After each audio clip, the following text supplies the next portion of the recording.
Magandang balita mga Lods, ang Land Transportation Office o LTO ay naglunsad ng Online Theoretical Driving Course or OTDC. Isang malaking hakbang tungo sa digital transformation. Ito ay magbibigay sa atin ng mas flexible at accessible na paraan upang makuha ang kinakailangang TDC para sa pagkuha ng student permit. Alamin din natin ang mga advantages at benefits sa bagong programang ito ng LTO. Pero bago yan ay mag-subscribe muna kayo sa channel ko at i-click ang notification bell para updated kayo sa mga informative video na i-upload ko. Ang Land Transportation Office o LTO ay nagsimula ng pagpapatupad ng isang online platform para sa Theoretical Driving Course or TDC. Bilang bahagi ng digital na pagbabago na iniutos ni Pangulong Ferdinand Bongbong Marcos Jr. para sa lahat ng serbisyong pampamahalaan. Si LTO Chief Assistant Secretary Attorney Vigor Mendoza II ay nagsabi na ang Online Theoretical Driving Course or OTDC ay isang programa na dinisenyo upang magbigay sa mga estudyante ng opsyon na kunin ang kinakailangang TDC sa pag-apply ng driver's license. This will provide a flexible and accessible learning experience which our Department of Transportation Secretary Jaime Bautista has been pushing under the Bagong Pilipinas. The implementation of OTDC heralds a significant shift driving education that will allow individuals, especially professionals and students balancing work or academic commitment, the flexibility to pursue this course remotely within the comfort of their homes at their own pace during their free time at the office or in any location that suits them, sabi ni Asik Mendoza. Sinabi rin ni Asik Mendoza na ang programa ay kapaki-pakinabang sa mga overseas Filipino workers or OFW. Sa ilalim ng programa, ang mga aplikante ay may opsyon na pumili ng online platform na mag-uugnay sa kanila sa mga LTO accredited driving schools na may pahintulot na magpatakbo ng online TDC. Ang mga aplikante ay mag-i-enlist online sa pamamagitan ng pag-fill out ng mga kinakailangang forms at online payment. May responsibilidad sila na kumpletuhin ang TDC program at pumasa sa kinakailangang pagsusulit para sa pag-i-issue ng certificate mula sa mga driving schools kapag sila ay nag-apply na para sa student permit. We are employing technology-aided solution to ensure that the person taking the course is indeed the driver's license applicant, sabi ni Asik Mendoza.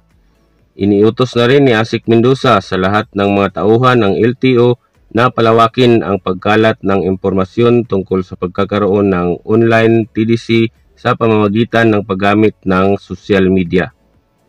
It is imperative that all applicants are made fully aware of this accredited online option, which is designed to enhance the convenience and efficiency of obtaining a student driver's permit, sabi ni Asik Mendoza.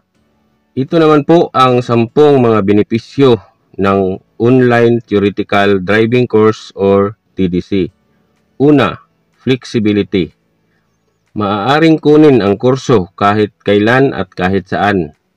Hindi kailangang maglaan ng oras para pumunta sa mga LTO accredited driving schools. Pangalawa, easy access.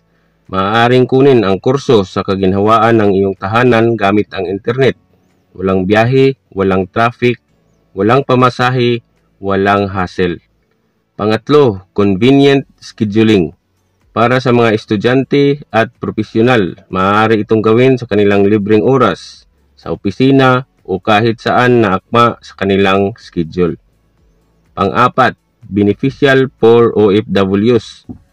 Kapaki-pakinabang para sa mga overseas Filipino workers or OFW na nais mag-apply ng lisensya kahit nasa ibang bansa. Pang-lima, efficient and organized. Ang online registration at pagbabayad ay mas mabilis kumpara sa tradisyonal na paraan. Hindi na kailangang pumila pa sa LTO office. Pang-anim, scam-free. Ginagamit ang teknolohiya upang masiguro na ang kumukuha ng kurso ay tunay na aplikante ng driver's license na nagtatanggal ng posibilidad ng pandaraya. Pang-7, comprehensive knowledge. Ang online TDC ay dinisenyo upang magbigay ng komprehensibong kaalaman sa pagmamaneho na maaaring ma-access ng sino man na may internet connection. Pang-8, cost savings. Maaaring makabawas ng gastos sa pamasahe at iba pang kaugnay na gastusin na pagpunta sa mga physical driving schools. Pang-9, adapted to the new normal. Angkop sa makabagong panahon o anumang sitwasyon na naglilimita sa pisikal na pagdalo sa mga klase. At panghuli, improving public service.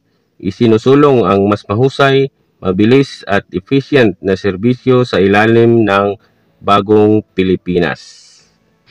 Salamat sa panonood mga Lods. Sana ay may natutunan kayo tungkol sa online theoretical driving course ng LTO.